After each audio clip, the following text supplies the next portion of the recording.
La Genèse, chapitre 1. Au commencement, Dieu créa le ciel et la terre. La terre était informe et vide. Les ténèbres étaient au-dessus de l'abîme, et le souffle de Dieu planait au-dessus des eaux. Dieu dit : que la lumière soit, et la lumière fut.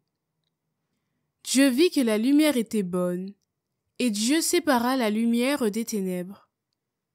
Dieu appela la lumière jour, il appela les ténèbres nuit. Il y eut un soir, il y eut un matin, premier jour. Et Dieu dit : qu'il y ait un firmament au milieu des eaux, et qu'il sépare les eaux. Dieu fit le firmament. Il sépara les eaux qui sont au-dessous du firmament, et les eaux qui sont au-dessus. Et ce fut ainsi. Dieu appela le firmament ciel. Il y eut un soir, il y eut un matin, deuxième jour. Et Dieu dit : les eaux qui sont au-dessous du ciel, qu'elles se rassemblent en un seul lieu, et que paraisse la terre ferme. Et ce fut ainsi. Dieu appela la terre ferme terre, il appela la masse des eaux mer. Et Dieu vit que cela était bon. Dieu dit : que la terre produise l'herbe, la plante qui porte sa semence, et que, sur la terre, l'arbre à fruits donne selon son espèce, le fruit qui porte sa semence. Et ce fut ainsi. La terre produisit l'herbe, la plante qui porte sa semence selon son espèce, et l'arbre qui donne, selon son espèce, le fruit qui porte sa semence. Et Dieu vit que cela était bon. Il y eut un soir, il y eut un matin, troisième jour. Et Dieu dit : qu'il y ait des luminaires au firmament du ciel, pour séparer le jour de la nuit, qu'ils servent de signes pour marquer les fêtes, les jours et les années, et qu'ils soient au firmament du ciel des luminaires pour éclairer la terre. Et ce fut ainsi. Dieu fit les deux grands luminaires, le plus grand pour commander au jour, le plus petit pour commander à la nuit. Il fit aussi les étoiles. Dieu les plaça au firmament du ciel pour éclairer la terre, pour commander au jour et à la nuit, pour séparer la lumière des ténèbres. Et Dieu vit que cela était bon. Il y eut un soir, il y eut un matin, quatrième jour.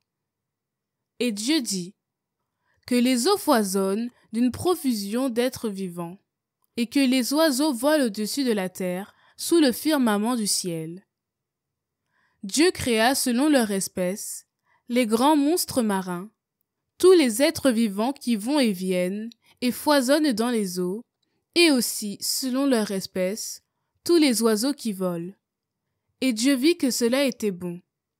Dieu les bénit par ces paroles : soyez féconds et multipliez-vous, remplissez les mers, que les oiseaux se multiplient sur la terre. Il y eut un soir, il y eut un matin, cinquième jour. Et Dieu dit : que la terre produise des êtres vivants selon leur espèce, bestiaux, bestioles et bêtes sauvages selon leur espèce. Et ce fut ainsi.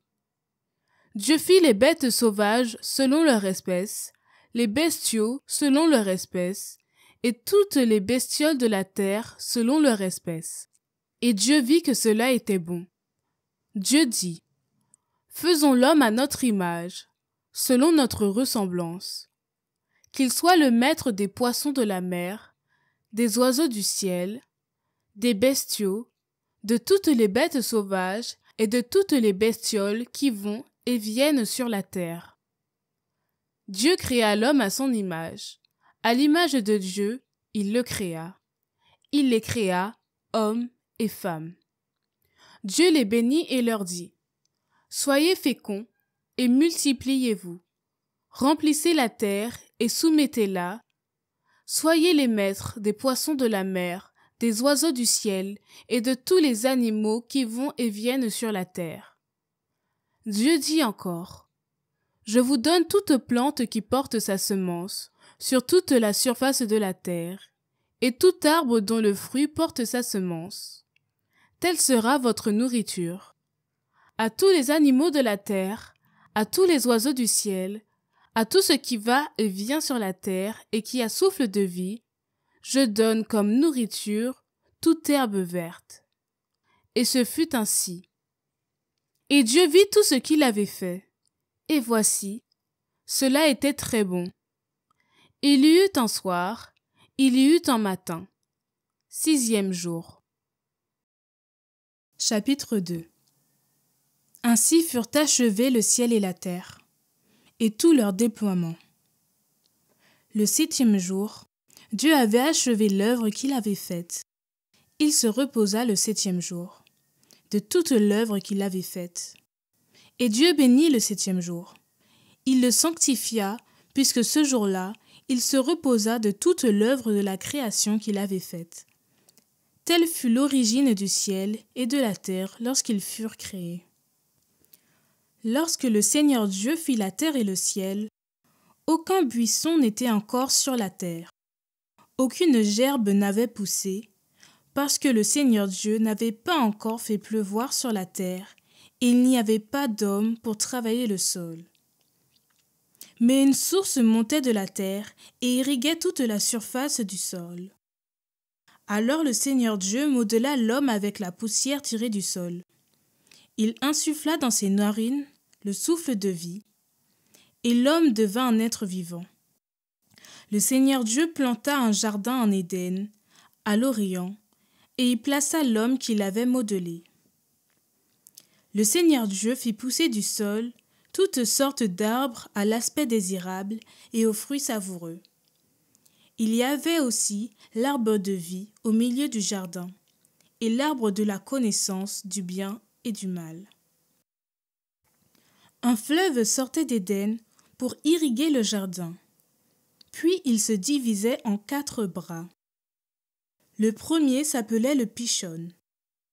Il contourne tout le pays de Havila, où l'on trouve de l'or.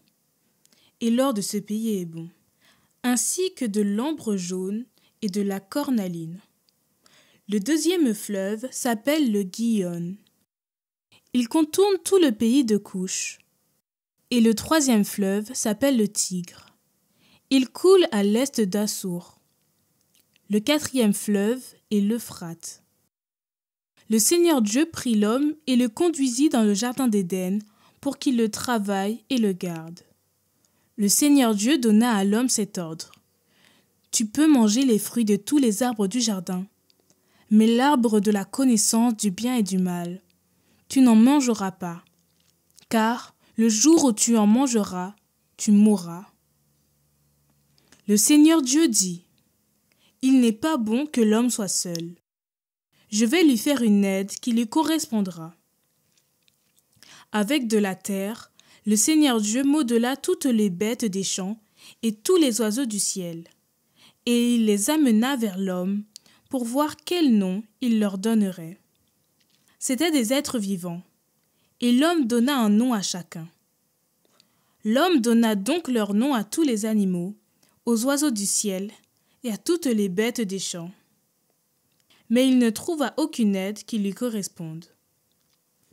Alors le Seigneur Dieu fit tomber sur lui un sommeil mystérieux, et l'homme s'endormit.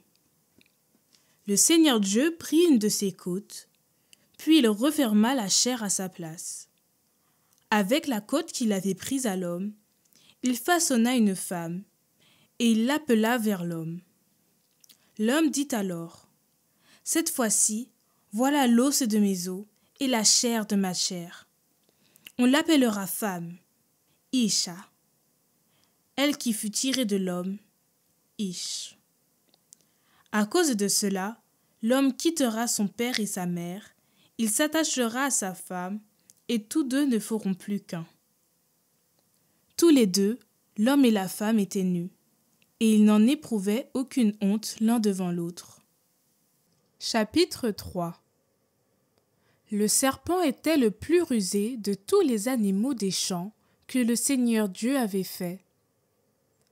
Il dit à la femme, « Alors Dieu vous a vraiment dit, vous ne mangerez d'aucun arbre du jardin ?» La femme répondit au serpent, « Nous mangeons les fruits des arbres du jardin, mais pour le fruit de l'arbre qui est au milieu du jardin, Dieu a dit, « Vous n'en mangerez pas, vous n'y toucherez pas, sinon vous mourrez. » Le serpent dit à la femme, « Pas du tout, vous ne mourrez pas. Mais Dieu sait que, le jour où vous en mangerez, vos yeux s'ouvriront, et vous serez comme des dieux, connaissant le bien et le mal. » La femme s'aperçut que le fruit de l'arbre devait être savoureux, qu'il était agréable à regarder, et qu'il était désirable, cet arbre, puisqu'il donnait l'intelligence.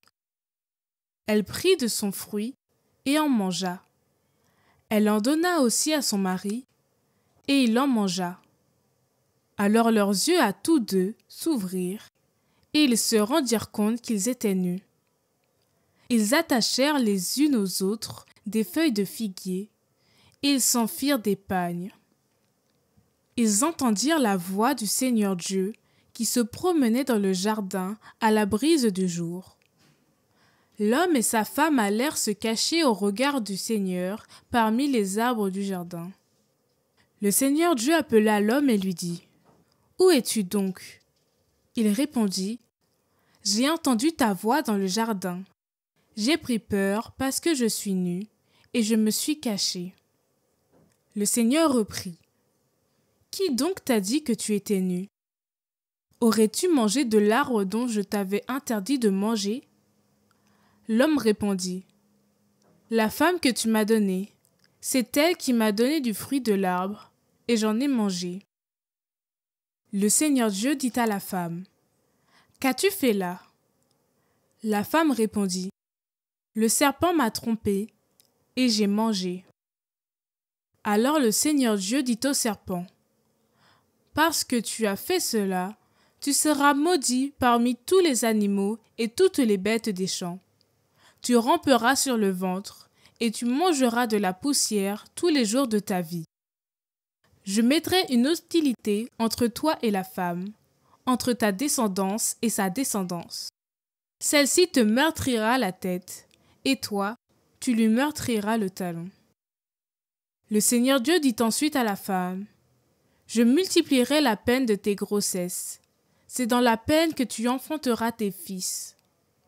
Ton désir te portera vers ton mari, et celui-ci dominera sur toi. » Il dit enfin à l'homme, « Parce que tu as écouté la voix de ta femme, et que tu as mangé le fruit de l'arbre que je t'avais interdit de manger, maudit soit le sol à cause de toi. C'est dans la peine que tu en tireras ta nourriture, tous les jours de ta vie. De lui-même, il te donnera épines et chardons, mais tu auras ta nourriture en cultivant les champs.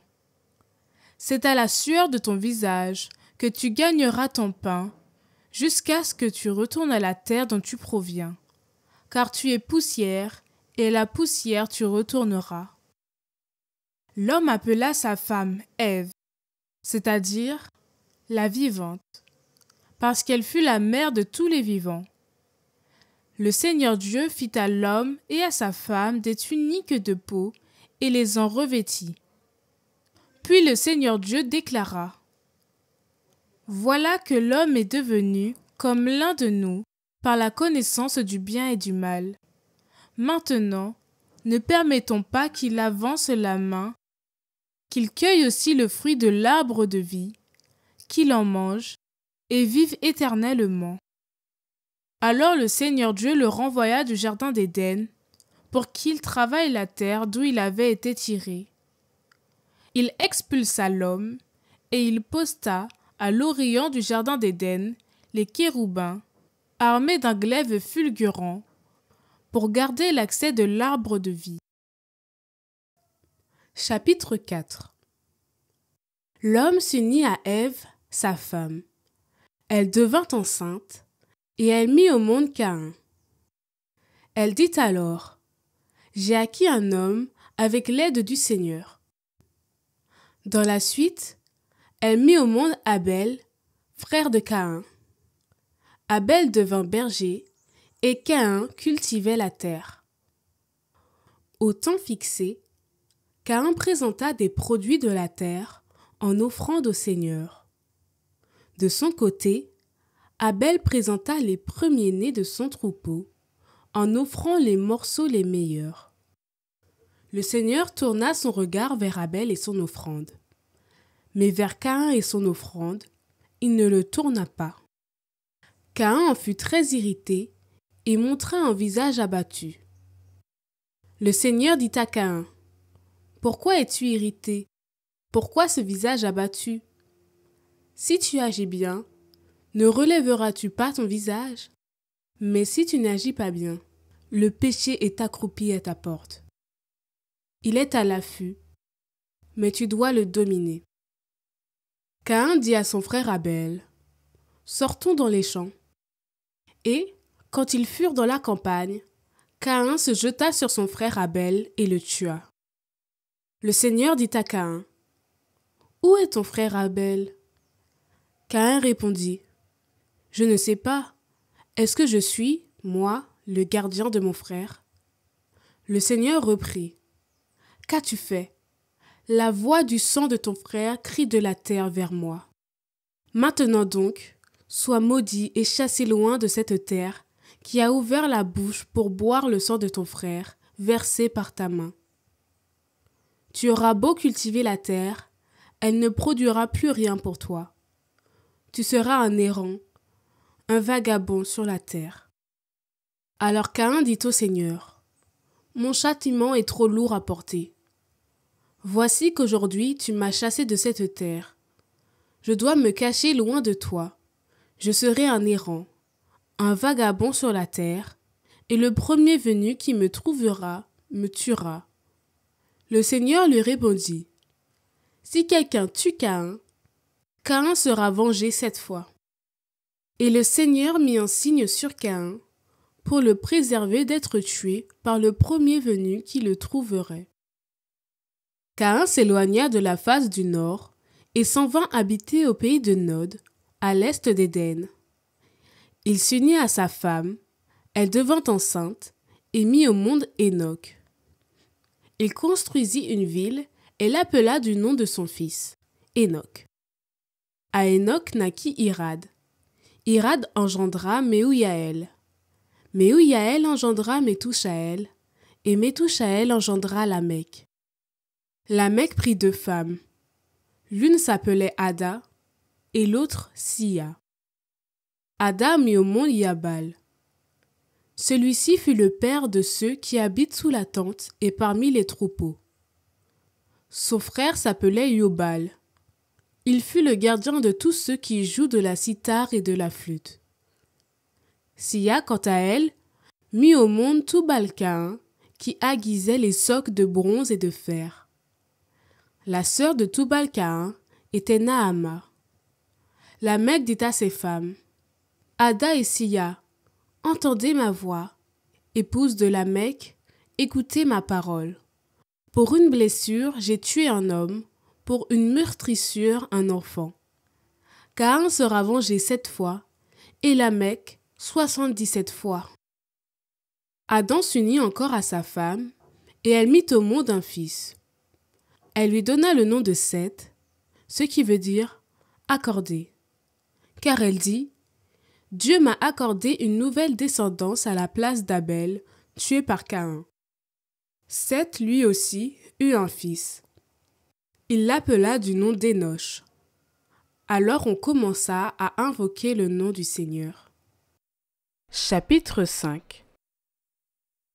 Voici le livre de la descendance d'Adam. Le jour où Dieu créa l'homme, il le fit à la ressemblance de Dieu. Il les créa, hommes et femmes. Il les bénit, et il leur donna le nom d'homme le jour où ils furent créés. Adam vécut 130 ans, puis il engendra un fils à sa ressemblance et selon son image. Il l'appela du nom de Seth. Après qu'Adam eut engendré Seth, la durée de sa vie fut encore de 800 ans, et il engendra des fils et des filles. Adam vécut en tout 930 ans, puis il mourut. Seth vécut 105 ans, puis il engendra Énoch. Après avoir engendré Énoch, Seth vécut encore 807 ans et engendra des fils et des filles. Seth vécut en tout 912 ans, puis il mourut. Énoch vécut 90 ans, puis il engendra Kénan. Après avoir engendré Kénan, Énoch vécut encore 815 ans et engendra des fils et des filles.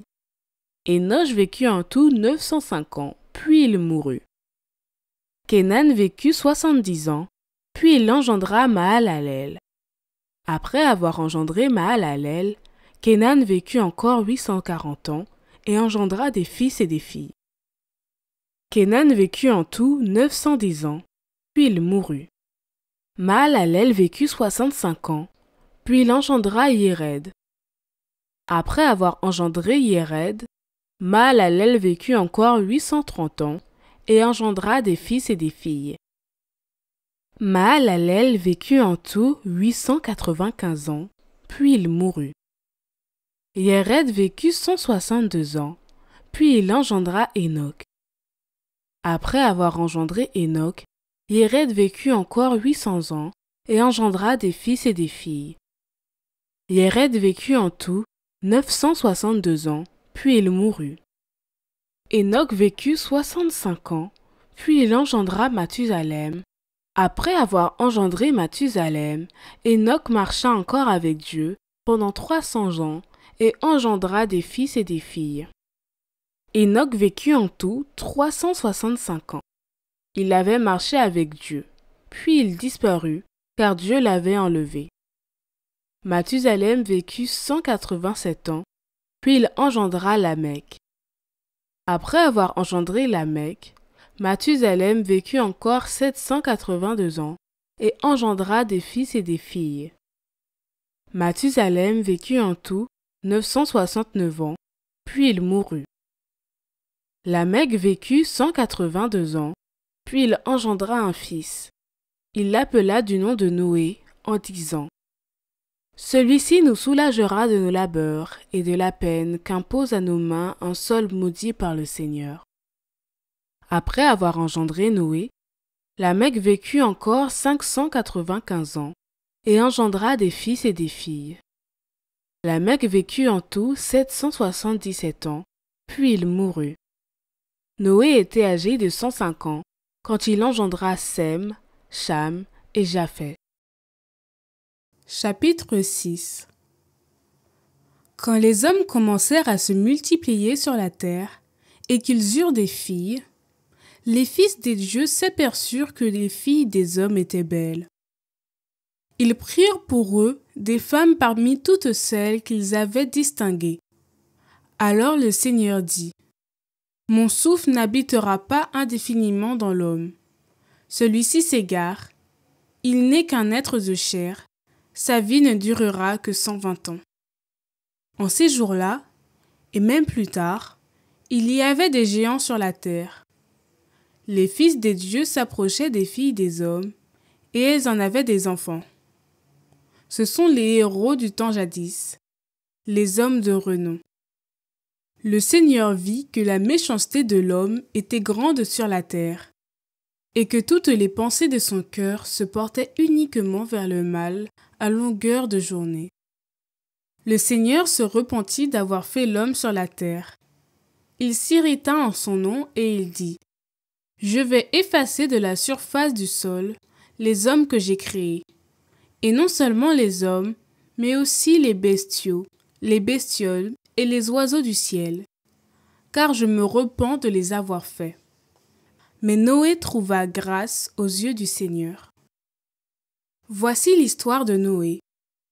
Parmi ses contemporains, Noé fut un homme juste, parfait. Noé marchait avec Dieu. Il engendra 3 fils, Sem, Cham et Japheth.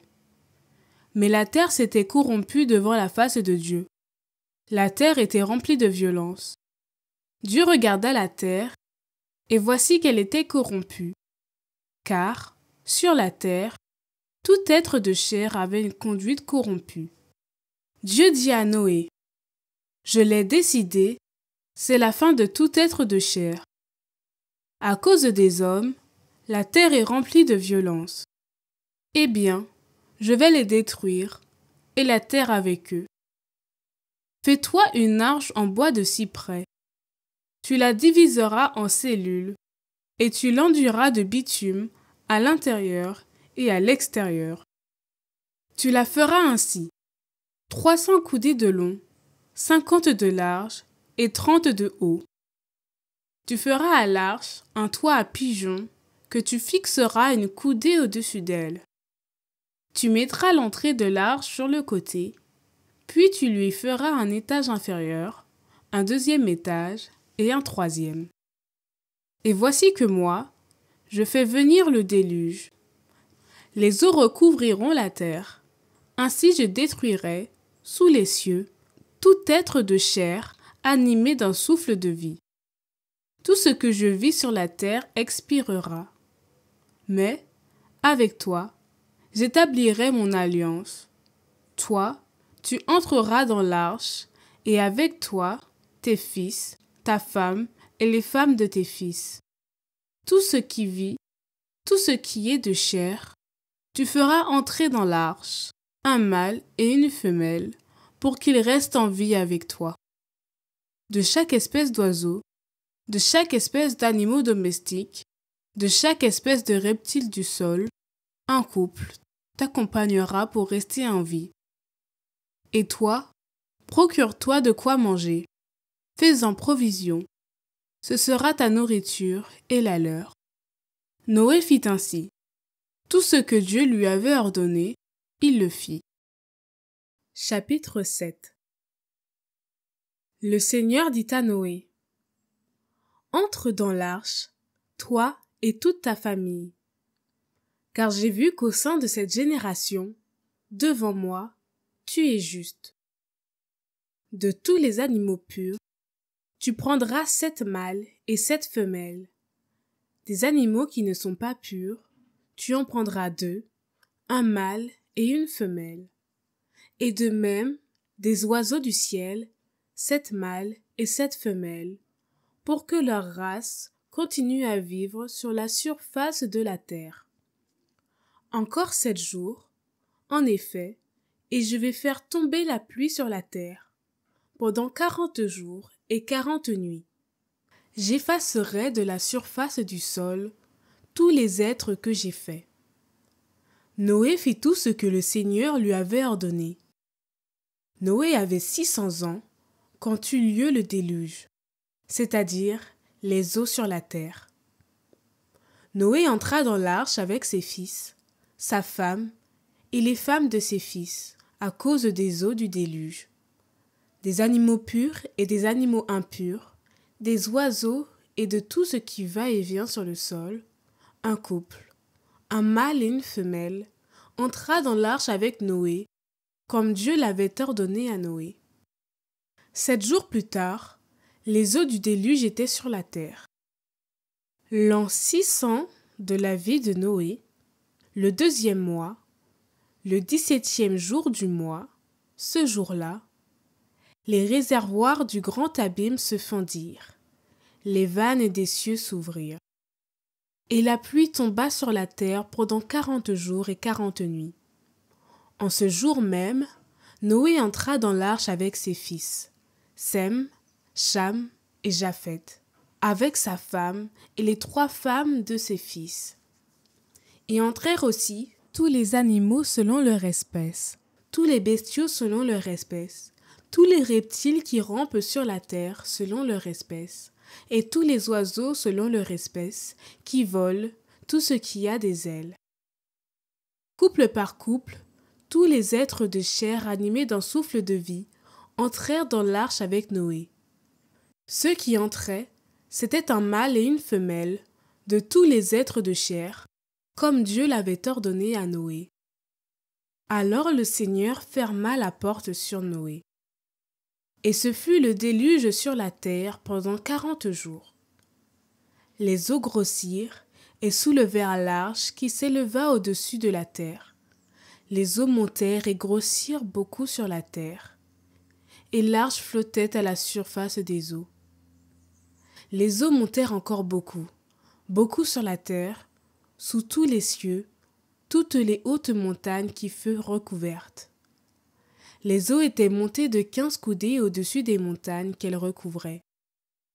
Alors respira tout air de chair, tout ce qui va et vient sur la terre, oiseaux, bestiaux, bêtes sauvages, tout ce qui foisonne sur la terre, et tous les hommes. Parmi tout ce qui existait sur la terre ferme, tout ce qui avait en ses narines un souffle de vie mourut. Ainsi furent effacés de la surface des sols tous les êtres qui s'y trouvaient, non seulement les hommes, mais aussi les bestiaux, les bestioles et les oiseaux du ciel. Ils furent effacés de la terre. Il ne resta que Noé et ceux qui étaient avec lui dans l'arche. Et les eaux montèrent au-dessus de la terre pendant 150 jours. Chapitre 8. Dieu se souvint de Noé, de toutes les bêtes sauvages et de tous les bestiaux qui étaient avec lui dans l'arche. Il fit passer un souffle sur la terre, les eaux se calmèrent. Les sources de l'abîme et les vannes du ciel se fermèrent. La pluie des cieux s'arrêta. Par un mouvement de flux et de reflux, les eaux se retirèrent de la surface de la terre. Au bout de 150 jours, les eaux avaient baissé et, le 17e jour du 7e mois, l'arche se posa sur les monts d'Ararat. Les eaux continuèrent à baisser jusqu'au 10e mois. Le 1er jour du 10e mois, les sommets des montagnes apparurent. Au bout de 40 jours, Noé ouvrit la fenêtre de l'arche qu'il avait construite, et il lâcha le corbeau. Celui-ci fit des allers et retours, jusqu'à ce que les eaux se soient retirées, laissant la terre à sec. Noé lâcha aussi la colombe, pour voir si les eaux avaient baissé à la surface du sol. La colombe ne trouva pas d'endroit où se poser, et elle revint vers l'arche, auprès de lui, parce que les eaux étaient sur toute la surface de la terre. Noé tendit la main, prit la colombe, et la fit rentrer auprès de lui dans l'arche. Il attendit encore 7 jours, et lâcha de nouveau la colombe hors de l'arche. Vers le soir, la colombe revint, et voici qu'il y avait dans son bec un rameau d'olivier tout frais. Noé comprit ainsi que les eaux avaient baissé sur la terre. Il attendit encore 7 autres jours, et lâcha la colombe, qui, cette fois-ci, ne revint plus vers lui. C'est en l'an 601 de la vie de Noé, au 1er mois, le 1er jour du mois, que les eaux s'étaient retirées, laissant la terre à sec. Noé enleva le toit de l'arche et regarda, et voici que la surface du sol était sèche. Au 2e mois, le 27e jour du mois, la terre était sèche. Dieu parla à Noé et lui dit : « Sors de l'arche, toi et, avec toi, ta femme, tes fils et les femmes de tes fils.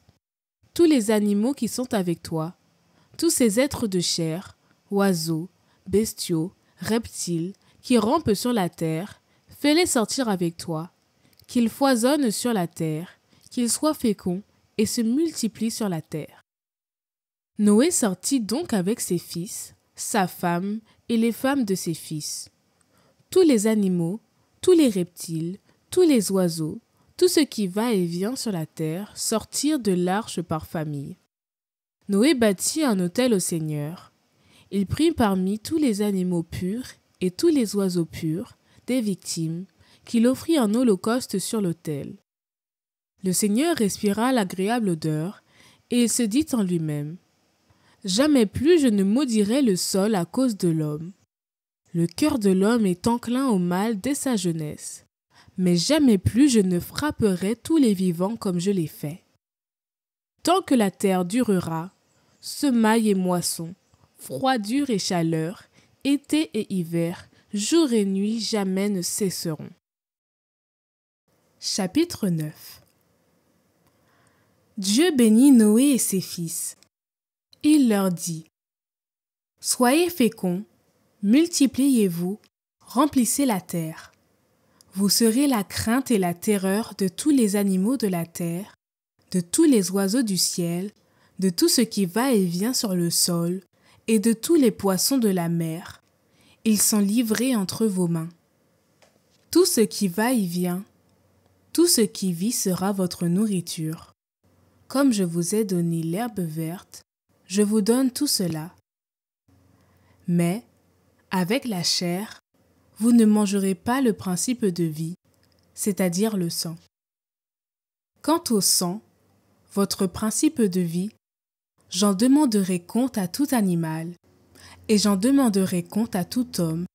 À chacun, je demanderai compte de la vie de l'homme, son frère.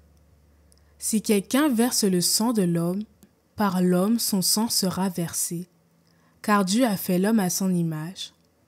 Et vous, soyez féconds, multipliez-vous, devenez très nombreux sur la terre. Oui, multipliez-vous. Dieu dit encore à Noé et à ses fils: Voici que moi, j'établis mon alliance avec vous, avec votre descendance après vous, et avec tous les êtres vivants qui sont avec vous, les oiseaux, le bétail, toutes les bêtes de la terre, tout ce qui est sorti de l'arche. Oui, j'établis mon alliance avec vous. Aucun être de chair ne sera plus détruit par les eaux du déluge. Il n'y aura plus de déluge pour ravager la terre. Dieu dit encore: Voici le signe de l'alliance que j'établis entre moi et vous, et avec tous les êtres vivants qui sont avec vous, pour les générations à jamais. Je mets mon arc au milieu des nuages, pour qu'il soit le signe de l'alliance entre moi et la terre. Lorsque je rassemblerai les nuages au-dessus de la terre, et que l'arc apparaîtra au milieu des nuages, je me souviendrai de mon alliance qui est entre moi et vous, et tous les êtres vivants. Les eaux ne se changeront plus en déluge pour détruire tout être de chair. L'arc au milieu des nuages, je le verrai, et, alors, je me souviendrai de l'alliance éternelle entre Dieu et tout être vivant qui est sur la terre. Dieu dit à Noé: Voilà le signe de l'alliance que j'ai établi entre moi et tout être de chair qui est sur la terre. Les fils de Noé qui sortirent de l'arche sont Sem, Cham et Japheth. Cham est le père de Canaan. Tels sont les 3 fils de Noé, et à partir d'eux, toute la terre fut repeuplée. Noé, homme de la terre, fut le premier à planter la vigne. Il en but le vin, s'enivra et se retrouva nu au milieu de sa tente. Cham, le père de Canaan, vit que son père était nu, et il informa ses 2 frères qui étaient dehors. Sem et Japheth prirent le manteau, le placèrent sur les épaules à tous 2, et, marchant à reculons, ils en couvrirent leur père qui était nu. Comme leur visage était détourné, ils ne virent pas la nudité de leur père. Noé, ayant cuvé son vin, se réveilla et apprit ce qu'avait fait son plus jeune fils. Il dit: Maudit soit Canaan, il sera pour ses frères l'esclave des esclaves. Et il ajouta: Béni soit le Seigneur, le Dieu de Sem, que Canaan soit son esclave, que Dieu mette Japheth au large, qu'il demeure dans les tentes de Sem, et que Canaan soit son esclave. Après le déluge, Noé vécut encore 350 ans. En tout, il vécut 950 ans, puis il mourut. Chapitre 10. Voici la descendance des fils de Noé: Sem, Cham et Japheth. Il leur naquit des fils après le déluge. Fils de Japheth: Gomer, Magog, Madai, Yavan, Toubal, Méchec et Tiras. Fils de Gomer: Ashkenaz, Riphath et Togarma. Fils de Yavan: Elisha, Tarsis, Kittim et Rodanim. C'est à partir d'eux que se fit la dispersion dans les îles des nations. Chacun s'installa selon son clan et sa langue, sur sa terre parmi les nations. Fils de Cham, Coush, Misraïm, Pout et Canaan. Fils de Coush, Séba, Avila, Sapta, Raéma, Sapteka. Fils de Raéma, Saba et Dédan. Coush engendra Nemrod. Il fut le premier héros sur la terre. C'était un vaillant chasseur devant le Seigneur. C'est pourquoi on dit « être tel Nemrod, vaillant chasseur devant le Seigneur ». Les capitales de son royaume furent Babel, Érec, Akkad, Calné, au pays de Shinéar. De ce pays sortit Assur, qui construisit Ninive, et Rehoboth-ir, Cala et Resen, entre Ninive et Cala. C'est la grande ville. Misraïm engendra les gens de Loud, d'Enam, de Léab, de Naphtoua, de Patrous et de Casloua, d'où sortirent les Philistins et les gens de Caphtor. Canaan engendra Sidon, son premier-né, et Heth, puis le Jébuséen, l'Amorite, le Guicachite, le Hivite, l'Arkite, le Sinite, l'Arvadite, le Sémarite, le Hamathite. Les clans des Cananéens se dispersèrent ensuite, et le territoire cananéen s'étendit de Sidon vers Guérar jusqu'à Gaza, vers Sodome et Gomorrhe, Adma et Séboïm, jusqu'à Lécha. Tels furent les fils de Cham, installés selon leurs clans et leurs langues, sur les terres parmi les nations. De Sem, le frère aîné de Japheth, naquit aussi le père de tous les fils d'Héber. Fils de Sem, Élam, Assur, Arpaxad, Loud et Aram. Fils d'Aram, Ous, Oul, Guéter et Mash. Arpaxad engendra Shéla, et Shéla engendra Héber. À Héber naquirent deux fils. Le premier s'appelait Péleg, ce qui signifie divisé, car en son temps la terre fut divisée, et son frère s'appelait Yoktan. Yoktan engendra Almodad, Shélef, Asarmavet, Yéra, Adoram, Uzal, Dikla, Obal, Abimaël, Saba, Ophir, Avila, Yobab. Tous ceux-là sont les fils de Yoktan. Leur lieu d'habitation s'étendait depuis Mécha, en direction de Séphar, jusqu'à la montagne de l'Orient. Tels furent les fils de Sem, installés selon leurs clans et leurs langues, sur leurs terres parmi les nations. Tels furent les clans des fils de Noé, selon leur descendance, d'après leurs nations. C'est à partir d'eux que se fit la dispersion des nations sur la terre, après le déluge. Chapitre 11. Toute la terre avait alors la même langue et les mêmes mots. Au cours de leur déplacement du côté de l'Orient, les hommes découvrirent une plaine en Mésopotamie. Ils s'y établirent. Ils se dirent l'un à l'autre : « Allons, fabriquons des briques et mettons-les à cuire. » Les briques leur servaient de pierre, et le bitume de mortier. Ils dirent : « Allons, bâtissons-nous une ville avec une tour dont le sommet soit dans les cieux. Faisons-nous un nom pour ne pas être disséminés sur toute la surface de la terre. » Le Seigneur descendit pour voir la ville et la tour que les hommes avaient bâtie. Et le Seigneur dit : « Ils sont un seul peuple, ils ont tous la même langue. S'ils commencent ainsi, rien ne les empêchera désormais de faire tout ce qu'ils décideront. Allons, descendons, et là, embrouillons leur langue, qu'ils ne se comprennent plus les uns les autres. » De là, le Seigneur les dispersa sur toute la surface de la terre. Ils cessèrent donc de bâtir la ville. C'est pourquoi on l'appelle Babel, car c'est là que le Seigneur embrouilla la langue des habitants de toute la terre, et c'est de là qu'il les dispersa sur toute la surface de la terre. Voici la descendance de Sem. Sem était âgé de 100 ans quand, 2 ans après le déluge, il engendra Arphaxad. Après avoir engendré Arphaxad, Sem vécut encore 500 ans et engendra des fils et des filles. Arphaxad vécut 35 ans, puis il engendra Shéla.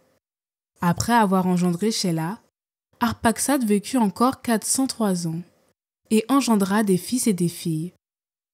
Shéla vécut 30 ans, puis il engendra Héber. Après avoir engendré Héber, Shéla vécut encore 403 ans et engendra des fils et des filles. Héber vécut 34 ans, puis il engendra Péleg. Après avoir engendré Péleg, Héber vécut encore 430 ans et engendra des fils et des filles. Péleg vécut 30 ans, puis il engendra Réou.